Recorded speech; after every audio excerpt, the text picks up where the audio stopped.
Welcome to the 55th episode of the Reading and Writing Podcast. I'm your host, Jeff Rutherford. Stay tuned for my interview with Norb Vonnegut, author of the financial thrillers Top Producer and The Gods of Greenwich.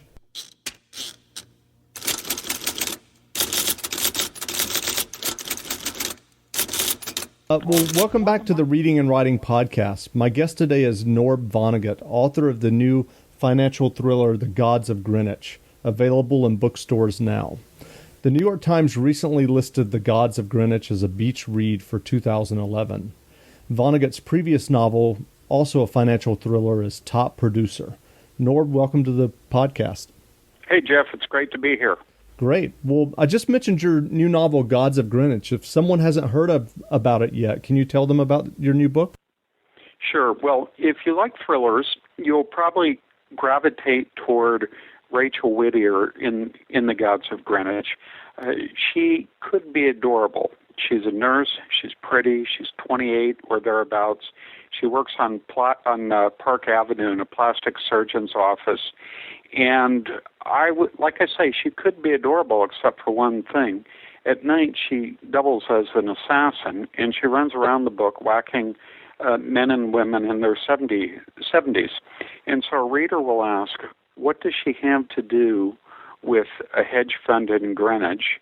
And what does she have to do with a really nasty bank in Iceland? And why in the heck is she killing these 70-year-olds? So I tell the story through the eyes of Jimmy Cusack. He's a guy I think that readers can all root for. He's a young guy. He has a story that we all understand all too well since 2008. The book starts with the four scariest words in finance: I want my money. And so Jimmy Cusack's lead investor pulls out his money from Cusack's hedge fund, and shortly thereafter, everything goes bad for Cusack. He falls behind in his mortgage, 3 months as a matter of fact, and the bank forecloses on him the day that he learns his wife is 2 months pregnant. So he really needs a job. I think that's a story we can all understand post-2008. And so he takes his position with the hedge fund in Greenwich, and he thinks that life is good again. The cash flow is going. But what he realizes is that he's stepped into this Bermuda Triangle of finance. There's his employer, who is an interesting situation in and of itself. There's this nasty bank in Iceland, and like I say, there's this woman, Rachel Whittier, who runs around the pages whacking 70-year-olds. Great. That's a great description. I've been enjoying the book a lot. And obviously from reading it, you're obviously very familiar with the setting of Greenwich, Connecticut and the hedge funds that operate from Greenwich. I was curious, what is your background before you started writing financial thrillers?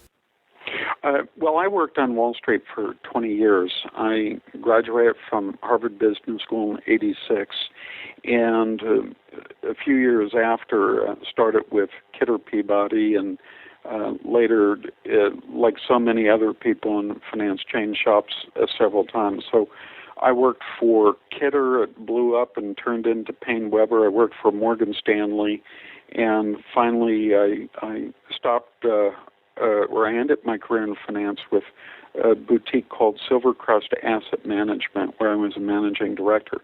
But I write full-time now, and I'm really having a blast telling stories. And when somebody, a buddy of mine in Hollywood, asked me to describe The Gods of Greenwich, I told him, what if Tony Soprano ran a hedge fund?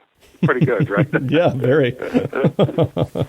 Well, when you worked in finance those years, were you writing fiction in your spare time? And if you were you thinking, I'm going to write about these characters and setting one day? What's the process been like for you?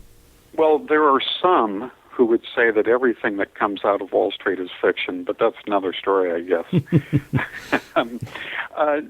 No, the bottom line is that I've been telling stories all my life. I told stories as a kid at the dinner table. And while I was working on Wall Street, I told stories to my clients. Frankly, it was a great way to build business. And I have a million of them. And I've got to tell you, I've got enough material to write for the next 50 years because working on the street was like living a soap opera 24/7. To give you a great example of this, in Top Producer, which was my first novel, I spliced in a lot of anecdotes from my time as a stockbroker. And there was this one about a broker had some clients in from out of town, and they worked behind closed doors all day, reviewed statements, talked about investment strategies, and what have you. And at the end of the day, the stockbroker took his clients out to dinner. They had a bottle of red wine, a nice meal. And the clients decided that they wanted to go to a strip bar. Mm-hmm. And so brokers go, oh, my gosh, because that's a real problem these days in finance. I mean, you really get burns. But he went anyway. And so he went with the clients, and he walked into this strip bar, and the woman on stage who was dancing took one look, covered up with her arms, screamed, and ran off the stage. And there were bouncers everywhere. They came screaming out of the woodwork. And three of these really big, burly guys pushed the stockbroker and his two clients out the door and started screaming, "What did you say? What did you do?" These guys all thought they would be beaten up. And the stockbroker said, that woman on stage, she was my nanny. and I think stories like that deserve a place in fiction. But as a practical matter, and in the answer to your question, Jeff, I never wrote fiction while I was working for Morgan Stanley or Silvercrest or any of the other firms. What I would say is that I used to write investment letters to our clients. Mm-hmm. We had discretion over the portfolios, which meant that we could make buy and sell decisions on some portfolios without the permission of clients each time. So if we were to buy IBM or to sell IBM, we would send a letter out to our clients with every trade explaining the rationale. And those things, as you can imagine, they can be pretty dry. There's a lot of writing from Wall Street it's the next best thing to Somnex. But I used to hear from my clients. They'd say, "Norb, oh man, you should really write." And so I did. I started telling a story, and when I was working at Morgan Stanley, I would get up at 5 a.m.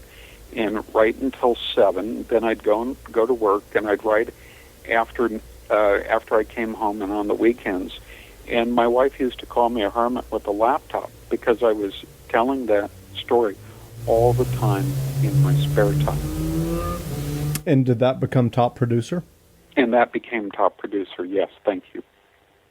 And do you remember, was there any kind of classic light bulb moment for you when you decided to turn from writing these investment letters to giving it a try to writing a novel, or was it just something that just kind of happened gradually? Oh, I think it was more evolutionary than revolutionary. Like I say, I've been telling stories all my life. Mm-hmm. There's one I could tell you about my mother's world-famous shrimp, which has nothing to do with finance. Or I could tell you about the time one of the bosses at Morgan Stanley bit off his subordinate's ear. I mean, there are just any number of stories that I've been telling. And writing just seemed like something I had to do. I think as you grow older, you want to do the things that you want to do. And I like writing. I like telling stories.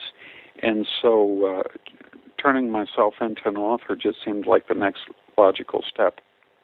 Great. Well, sometimes financial topics, as you know from your years working on Wall Street, can be arcane for the lack of a better word, a mass audience. In writing Top Producer and The Gods of Greenwich, was that something that you thought about or ever found yourself grappling with how to kind of explain the backdrop and some of the machinations behind the financial details so that it would be understandable for a commercial thriller? Oh, you bet. Let me clue you in on a little secret, Jeff. I hate numbers. I don't care for them at all. And the securities, I mean, come on, nobody wants to read a thriller about securities. I mean, that stuff can be worse than fingernails against a chalkboard. So in The Gods of Greenwich, I really focus on relationships. And I'll give you a couple of examples. My favorite character in the book is a woman by the name of Bianca Leeser. She's not the primary character, but you know, she's a close second. And I really have a lot of fun building in her backstory. You know, if I could have lunch with anybody in the world, living or dead, it would probably be Dorothy Parker, because I think she was the sharpest wit that ever breathed. You know, that was ever part of mankind. And the thing I've done with Bianca Leeser is I've built my personal love for Dorothy Parker into Bianca's backstory. So she is a retired romance bestseller. She's given up her career as an author to support her husband, who runs this hedge fund that's never lost money. And Bianca runs around the book quoting Dorothy Parker, which gives me a chance to sort of quote some of my favorite things that Dorothy Parker ever said. Among them, I like a martini two at the most. After three, I'm under the table. After four, I'm under my host. You see what I mean? It has nothing to do with finance whatsoever. Sure. I also talk about a condition called prosopagnosia, which some of my cousins have. That's face blindness. That's the literal meaning for prosopagnosia. And if you have face blindness, you can have a conversation around the dinner table. You can talk to your friends. You can talk to people. But the next day, you won't recognize their faces. You'll remember the conversation. You'll remember everything that went back and forth, but you can't identify somebody on the street by virtue of their face. Again, prosopagnosia has nothing to do with some of the arcane instruments that you see in Wall Street, like CDOs and the stuff that people talk about. I'm curious, I mean, given the backdrop of the novel, and I'm sure you're personally familiar with that Metro North train that goes from Grand Central to Greenwich, and you know, the characters who ride that each day. Do you have any sense of your readership, and has it kind of struck a nerve with the people who are working day to day in this setting?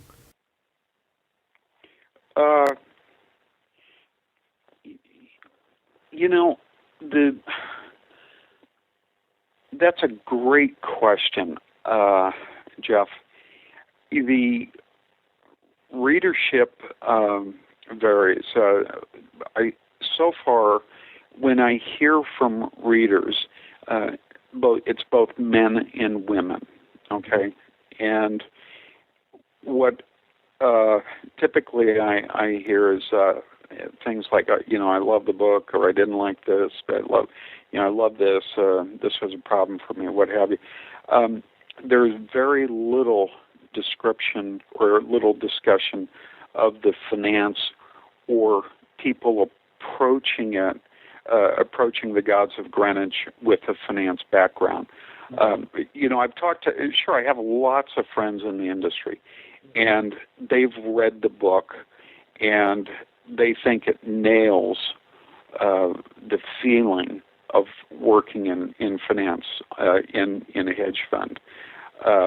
But, you know, that said, I hear from all kinds of people, and there's no one emphasis, or there's no backlash, if you will, from the finance industry, because I'm writing about them. I'm not sure I answered your question. That's okay. That's okay. Well, with your last name, I think if someone's listening to this podcast, I'm sure they would be curious. So I think I'd be remiss in not asking your relationship with Kurt Vonnegut. He was a cousin, correct? Yeah, fourth cousin, not part of my childhood, but I met him as an adult, starting my junior year in college. He's a great guy, a source of inspiration in many, many ways. Some that you might guess as a writer, and some that you wouldn't necessarily guess. I'll give you a great example. One thing about Kurt is, had he not been a great writer, I think he would have made a terrific bond salesman. Although I had this discussion with his son, and Mark disagrees. The thing that I remember, though, is that he was always pushing something. He always had a product to sell. He's a really good salesperson, which is why I say that he could have been a bond guy. When my wife and I got married between years at Harvard Business School, we invited him to our wedding. And he sent back this very funny letter, which we have to this day. And he typed it up on with an old typewriter, flying K's and dropping L's. And he said, "No, I can't come. Sorry about that. And there's just one thing I want you to know. And it may be a little premature, so forgive me. But my son lives in the area. And if you ever have a need, he's a pediatrician." It was just classic Kurt. So yeah, like I say, fourth cousin. That's great. Well, given your experience thus far with Top Producer and Gods of Greenwich, do you have any tips if you're speaking to someone who's an aspiring writer that any wisdom to impart? Oh, yeah. I'll tell you, the first thing that I would say is don't tell anybody you're writing a novel. And the second thing I would say is make sure to tell everybody you're writing stories. Or make sure to tell everybody your stories. And it almost sounds like an oxymoron. It almost sounds like I'm speaking out two sides of my mouth. But let me explain what I mean. While you're writing, if you tell people you're writing a novel, inevitably you get somebody who says, "Oh, let me read it." And if you let somebody read your work and they don't like it, and they say, "Well, it's okay," then all of a sudden you're crushed. And that's a good reason to stop. There are thousands of good reasons to stop. And so I think aspiring writers owe it to themselves to finish first, and then to sort of go with the thing that feels so good, and to say, well, gee, I've written a novel, as opposed to I'm writing a novel. I've written one. At least that way you're finished. You feel great about yourself. It's a tremendous accomplishment of finishing a book. And everybody should be proud of that, regardless as to whether they get published or not. But don't tell people, because listen, I know how I am, and what I think is that, gee, if I don't hear that the novel's the greatest thing since the Bible, I'm crushed. And I'll tell you, I am so adamant about this bit of advice. Let me tell you what I did. I didn't tell my wife I was writing a novel, and so Mary would see me disappear into my office for long hours, and she'd ask me, like, "What are you doing?" I said, "I've got to catch up on some work from the office." And meanwhile, what she's thinking is that I'm like buried in internet porn of some kind. So I'll never forget this day as long as I live.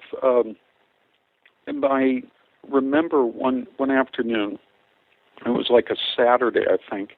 I went downstairs. I worked out on our treadmill, and then went back to work afterwards. Didn't think anything of it.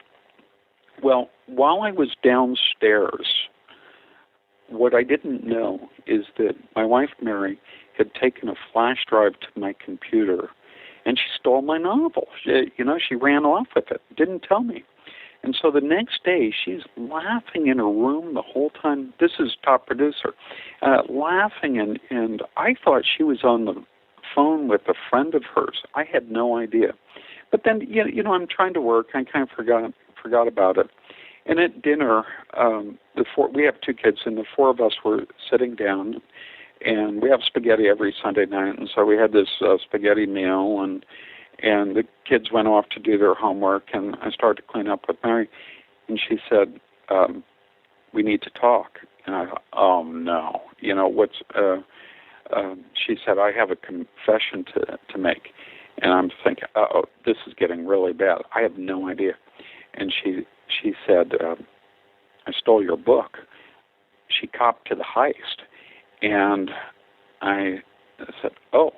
And she said, I loved it. And so I was really fortunate because she gave me a lot of good encouragement and feedback, and that helped me finish it. But it could have gone the other way. And so advice number 1 is don't tell anybody. I didn't even tell my wife. But then try your stories out on everybody. And what I mean by that is aspiring writers should tell the stories or the anecdotes that work their way into the novels, or try out some expressions. Because when you talk with people, you hear it aloud, you see how people react to it. If you sort of think you have a great description of something and somebody is nonplussed by it, well, then you have real live feedback. It's like having your very own focus group. So I think that rather than saying I'm writing a novel, just try out your stories and see how people respond to them. That's good advice. Are you working on a new novel now? Oh, you bet. My 3rd novel, I'm really excited about. I think it will scare charities across the United States. It will be terrifying to them. And it's really a story. You need a big theme to start with everything. So like in the Gods of Greenwich, I said, my big theme for the Gods of Greenwich is keeping up with the Joneses. What would you do to keep up with the Joneses if you run a hedge fund and your primary ambition in life is to join the glitterati of money management? That's a big picture theme. So in my 3rd novel, As Yet Untitled, my theme is that some really bad guys venture into financial services, and they hide their bad deeds, some really horrific behavior, behind the protection of the First Amendment. Now, all of a sudden, that sounds like a big statement, and we're all trying to remember what the First Amendment is because it cuts a really wide swath. But in this example, I'm talking about freedom of religion. And I guess I'll just leave it there until I get further along in the story. Okay, people can look for that down the road. Yeah, it should be out in the summer of 2012. Okay. The kind of literature I'm interested in writing is something that keeps somebody company at the beach with their margarita. Sure. Well, where can people find you online? NorbVonnegut.com, or just Google Norb Vonnegut. I'll come up. But yeah, come to my website and take a look. I put up stuff all the time. And you know what I really love, Jeff? I love it when people send me pictures of themselves holding a book, either Top Producer or The Gods of Greenwich. I put those up on my website all the time. So if your listeners are so inclined, shoot me an email and I'll put it up there. Great. Well, again, we've been speaking with Norb Vonnegut, author of the new thriller, The Gods of Greenwich, which is available in bookstores now. Norb, thanks for doing the interview. Oh, it's an honor to be here. Thank you so much, Jeff.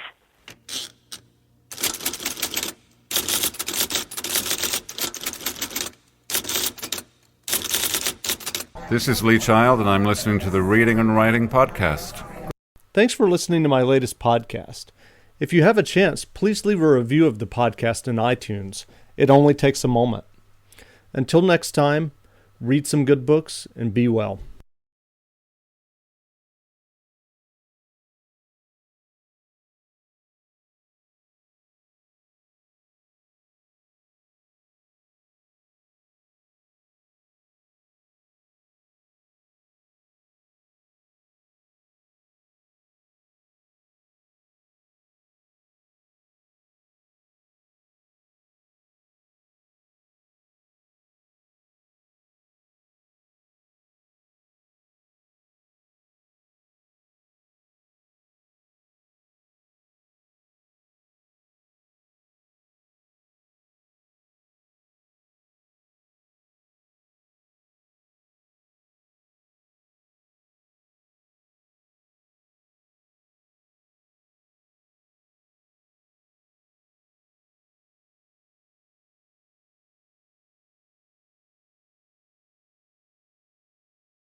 Welcome to the 55th episode of the Reading and Writing Podcast. I'm your host, Jeff Rutherford. Stay tuned for my interview with Norb Vonnegut, author of the financial thrillers Top Producer and The Gods of Greenwich. Susan, it's so great to finally be able to get together again. Oh, it sure is. And I really appreciate you picking up the bill. I'm happy to. I've got the extra cash. Since we've all been driving so much more again, I've been using Get Upside, the free gas app that pays you cash back for every gallon of gas you buy. Wait a minute. Are you saying you actually get paid cash when you buy gas with the Get Upside app? Yes, up to 25 cents a gallon, cash back every time I buy gas. Does that actually add up to anything? Some months I make $200 to $300. Wow, that's serious extra cash. I'm downloading the free Get Upside app now. Download the free Get Upside app now in the App Store or Google Play to save up to 25 cents a gallon when you buy gas. Use promo code PHIL for a 25 cents a gallon bonus on your first tank. That's up to 50 cents a gallon on your next fill-up. You can cash out anytime to PayPal or an e-gift card for Amazon and other brands. Just download the free Get Upside app and use promo code PHIL for a 25 cents a gallon bonus on your first tank. That's code PHIL.